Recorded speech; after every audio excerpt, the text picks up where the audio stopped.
It began with the sound of wailing, the kind that makes your chest tighten even before you know what's wrong. That morning, the village was cloaked in a heavy silence, broken only by the cries coming from the edge of town. When we arrived, we found Kofi's parents lying lifeless in their hut, their bodies thin and frail from the sickness that had swept through weeks earlier.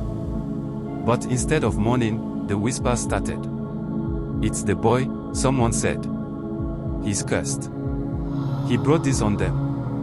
By the end of the day, the whispers turned to accusations, and Kofi, barely 6 years old, became the boy no one wanted to look at, speak to, or help. That was the day his real suffering began. Before the tragedy, Kofi's life was filled with love and laughter. His parents, Kwame and Abina, doted on him like he was their greatest treasure. Kwame, a farmer with rough hands and a warm smile, would hoist Kofi onto his shoulders after a long day in the fields. They'd walk through the village at sunset, with Kofi giggling as he pointed at birds and clouds. Abina, on the other hand, was the heart of their little home. She'd sing as she prepared meals, her voice soft and soothing, while Kofi sat by the fire, playing with little clay figures his father had carved for him. They didn't have much, but they made sure Kofi never lacked love or comfort. Every evening, after supper, the three of them would sit outside their hut under the baobab tree. Kwame would tell stories about Anansi the spider, and Abina would add her own twists, making Kofi laugh until his stomach hurt. On special nights, they'd light a small lantern and let Kofi draw shapes in the dirt while his parents watched proudly. One day, "You'll do great things," Abina would say, brushing his hair with her fingers. Kofi's world was simple but magical, built on the solid foundation of his parents' care. They were his protectors, his teachers, and his best friends. When they were alive, he was just a boy surrounded by love, unaware of how fragile that world truly was. He was small for his age, always quiet, with this haunted look in his eyes. We all thought he was cursed, a bad omen. The elders whispered that he was the one who killed his parents, even though they died of a sickness that spread through the village that year. But in our village, you didn't need proof. You just needed someone to blame. Kofi's trouble started when he was about 6. His father fell sick first, then his mother. Within weeks, they were both gone, leaving Kofi alone in their small mud house at the edge of the village. Nobody wanted to take him in. The women would cross themselves and mutter prayers whenever he walked by, and the children were told not to play with him. I was one of those children. My mother told me Kofi was dangerous, that if I so much as shared food with him, I could end up cursed too. I remember one time he came to the market, barefoot and hungry, asking for food. The butcher chased him away with a stick, shouting, "Go back to where you came from, you little witch." He slept in his parents' house, even after the roof caved in. During the rainy season, I'd see him huddled under an old piece of cloth, shivering in the cold. Sometimes, he'd sneak into farms at night to steal yams or cassava, and the farmers would beat him if they caught him. It was like he was less than human to us. Kofi became familiar with the bush in ways no child his age should have.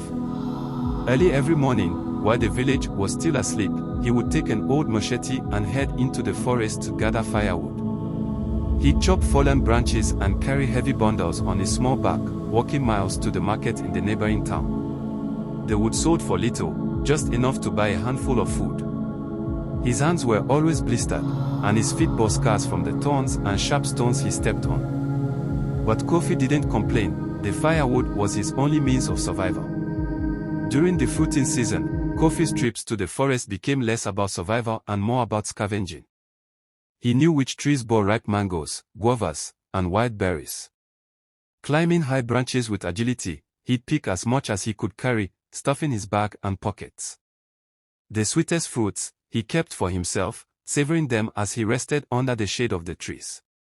The rest, he sold in the village or traded for things he needed, like salt or an old shirt.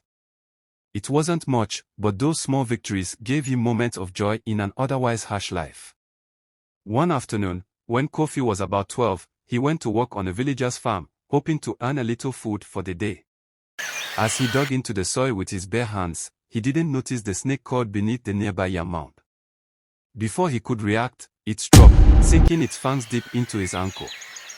Kofi cried out in pain, stumbling back, but instead of helping him, the farm owner screamed, "It's the witchcraft.